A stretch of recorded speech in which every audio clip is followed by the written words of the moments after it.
This week on the Taking 20 podcast. Evil isn't represented by a small group of entities like a nation, a clutch, an ancestry, a dynasty, or other delineated collection of people or creatures. Evil could be an invisible force that influences everyone that interacts with it or each other.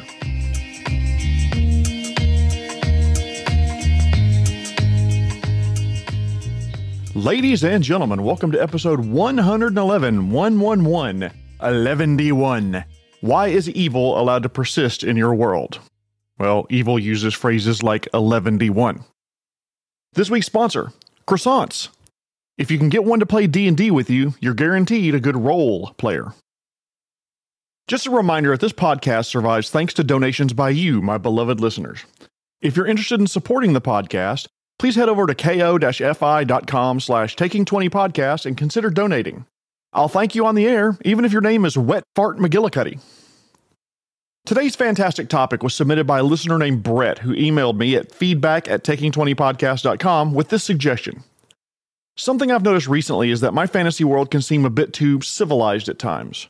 I want to integrate more overt evil, orc armies, devil worshippers, aberrations, and necromancers, but I want it to make at least a little sense and not be so jarring. And then he continues, where can we put our evil groups and dangerous monsters, and why would they be allowed to persist? These are great questions, and it really got my brain working overtime.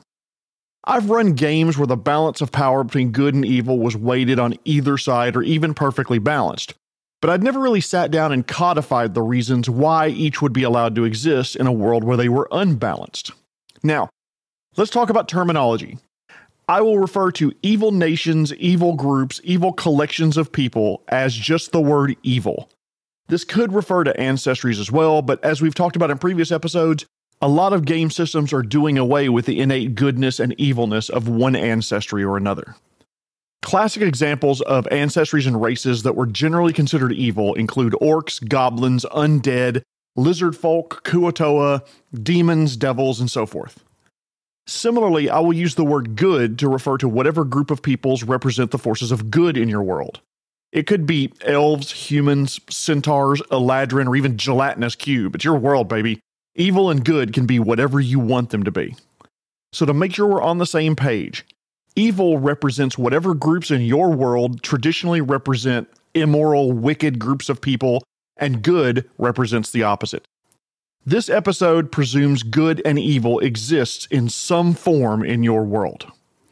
Also, it should go without saying that the real world is a hell of a lot more complex than good and evil, but I want to set that aside. There are acts from Earth's history that we believe are quote-unquote good and quote-unquote evil, but it's all a matter of perspective. In the United States, for example, some viewed the outcome of the U.S. Civil War, the freeing of the slaves, and reuniting of a nation to be a good thing. But I live in the South, and I still run across people, more than 150 years after the surrender at Appomattox Courthouse, who still refer to the evil Yankees and the War of Northern Aggression. The debate about the merits and causes of Southern secession is definitely not the purpose of this podcast. We are not getting into that shit. Jesus, it's unbelievably complicated, and I only have 20 minutes. Plus, no matter what stance I take, I'd piss someone off, so let's just leave all that mess behind. Believe it or not, the Civil War was the second and lesser controversial example that I thought of that I wanted to bring up.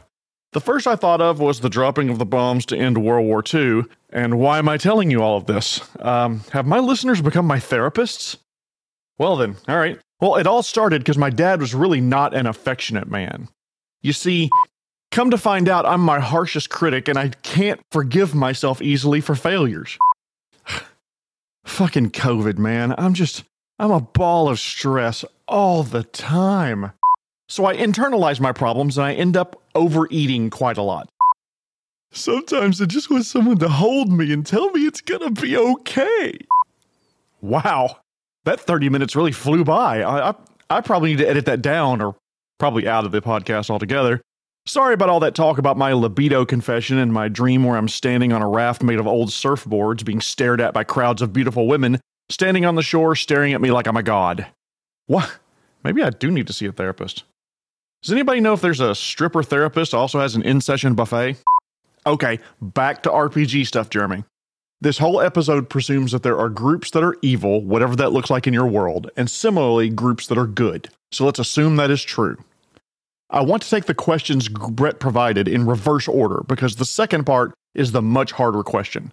Why is evil allowed to exist in your game world? So let me start off by saying eradicating anything, much less entire evil groups, nations, tribes, empires, or superpowers, is exceptionally difficult. Even the Roman Empire, who I think we can agree were pretty damn good at conquering tribes and peoples, had problems obliterating them and wiping their existence from the face of the earth. So I want to start with the idea that good may not be able to remove an evil group from the world, even if they wanted to. First reason, evil could just be too strong. Sometimes evil is equal in strength to good or even stronger than good. Even if good united behind a common purpose of eradicating evil, they wouldn't be strong enough to overcome the evil forces at play. So evil and good's forces could be approximately symmetric. Both are approximately equal in size and or military strength, or their strengths specifically capitalize on the other's weaknesses.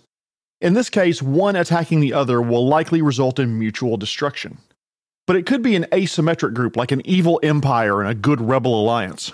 Think the Star Wars series where the good guys were the plucky resistance and the evil empire appeared overwhelmingly strong. The good rebels had to fight evil at the edges of the empire, through freedom fighters, terrorist acts, sabotage, and theft. If they tried to take on the empire directly, they would have been crushed. But even if good could somehow rally and destroy the forces of evil, the cost would simply be too great.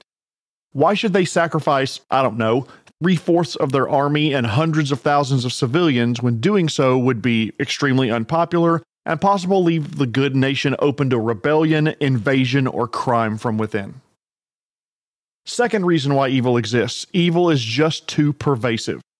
Evil isn't represented by a small group of entities like a nation, a clutch, an ancestry, a dynasty, or other delineated collection of people or creatures. Evil could be an invisible force that influences everyone that interacts with it or each other. It's the gentle tug in the backs of our minds to be selfish, to do wrong, to look out for yourself and yourself alone, and look away when something bad happens to others. For example, the plane of Avernus has a pervasive evil that gradually whispers to characters to do awful things like murder, steal, show greed, and eventually starts pulling character alignment towards the plane's alignment of lawful evil. Evil could be this invisible force that is pervasive throughout the land. It makes pockets of evil pop up here and there throughout the world. Sometimes evil just exists in all nations, all peoples, and everyone has the capacity to do pure and righteous things or perform actions that are dastardly, monstrous, and evil. It may be impossible to root out evil because it's the product of the choices that people, both PCs and NPCs, make every single day. Third reason why evil may continue to exist in your world. Perhaps evil and good in your world are backed by extraplanar forces that ensure both continue to exist. Good and evil gods exert influence on the plane where your campaign takes place. They pull individuals and groups to their alignment and way of thinking and attempt to stamp out the other side's forces. It's almost like a proxy war between the two. The good and evil gods don't want to attack each other directly, so mortals fight their war for them on the prime material plane. And it may not be gods, it could be the forces innate from the good and evil planes of existence in whatever your cosmology happens to be. But whether it's gods, planes of existence, or other powerful beings, something is keeping both good and evil in the world. Fourth reason why evil could exist in your gaming world. It could be that the obliteration of the evil groups will cause political, social, or economical turmoil in the world. Like the old saying goes, sometimes the juice just isn't worth the squeeze.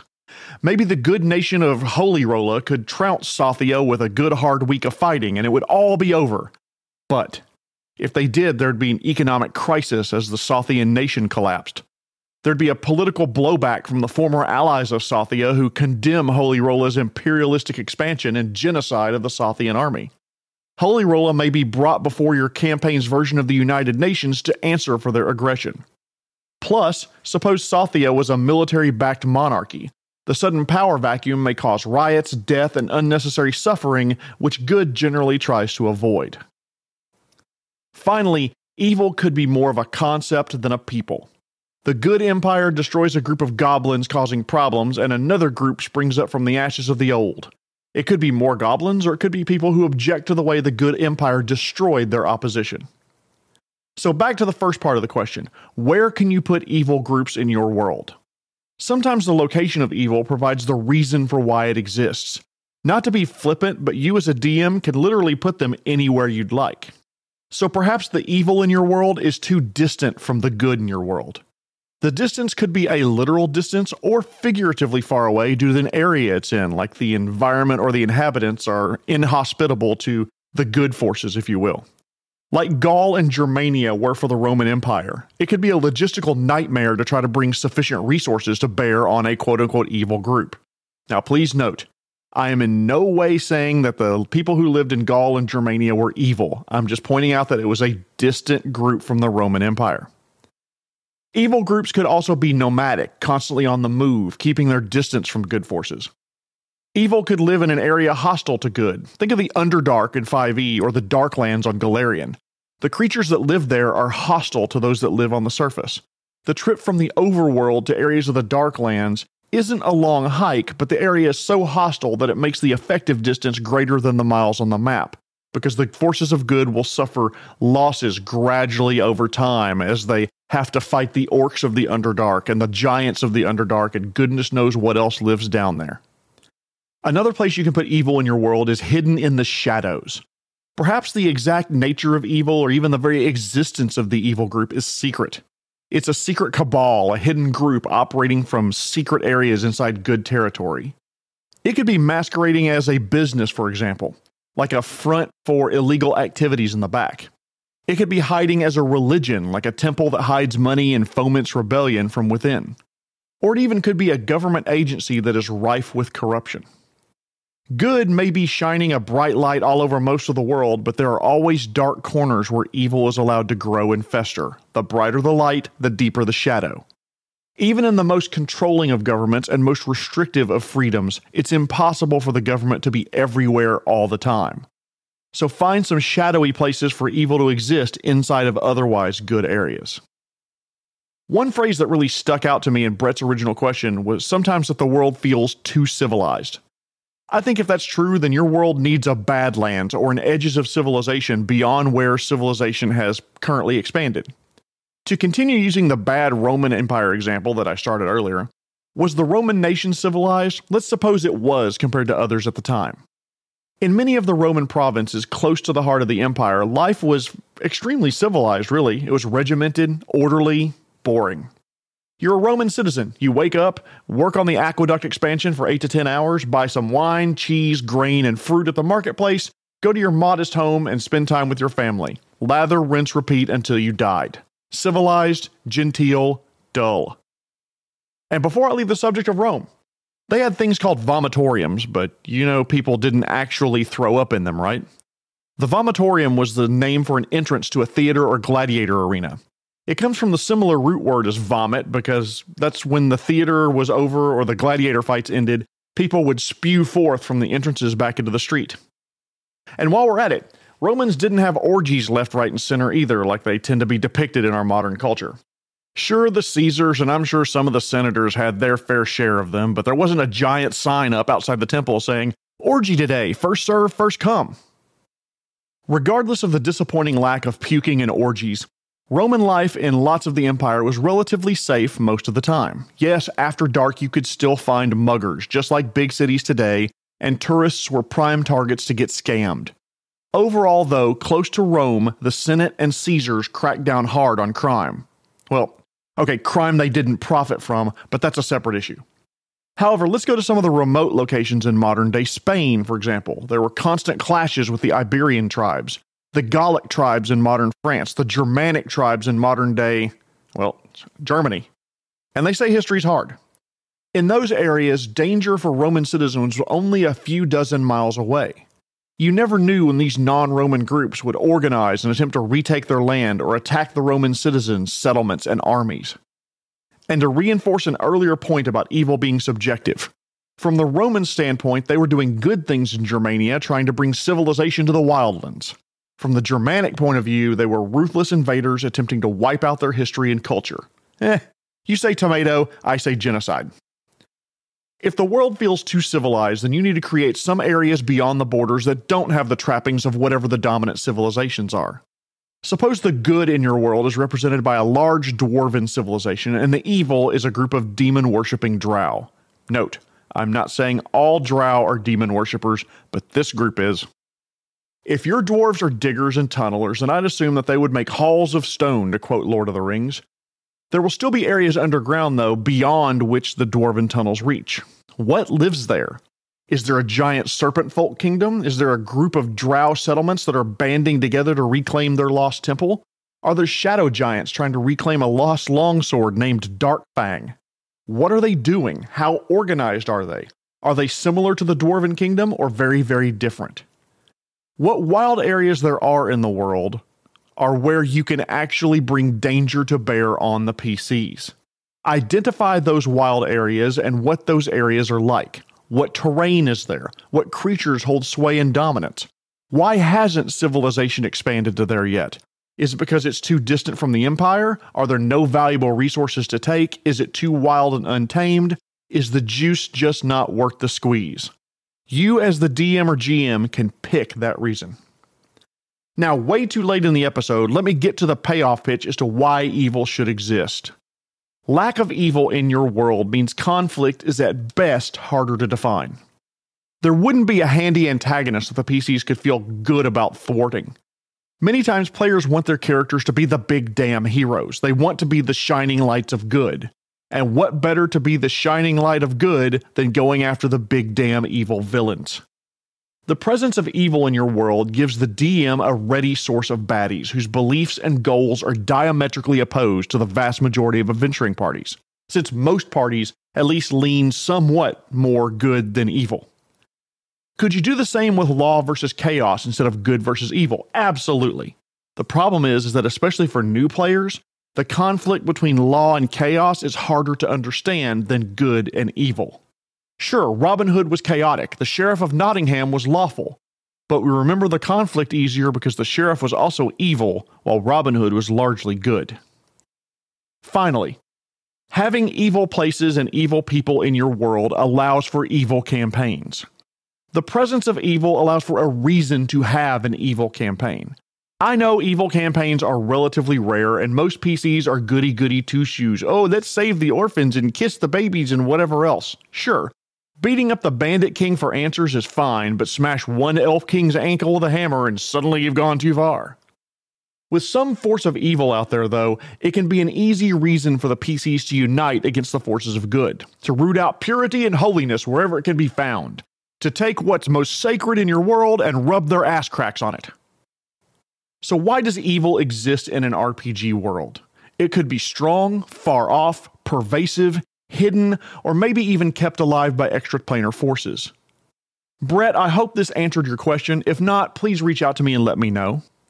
Also, if you have a topic idea for a future episode, please send it to me at feedback@taking20podcast.com. I've gotten some great ideas, and you're going to see those episodes line up and fall down over the next few months. Next week, we'll wrap up the class series with those wacky arcane casters, the Sorcerer and the Wizard. Thank you so much for listening, but before we go, I want to thank our sponsor, Croissants. Never plan something far ahead with a croissant. They're so flaky and buttery and delicious. And fuck, I want a croissant right now. I'm going to go make some. This has been episode 111, Why is Evil Allowed to Persist? My name is Jeremy Shelley, and I hope that your next game is your best game. Oh god, the croissants turned out amazing. The Taking 20 podcast is a Publishing Cube media production. Copyright 2022. References to game system content are copyright their respective publishers.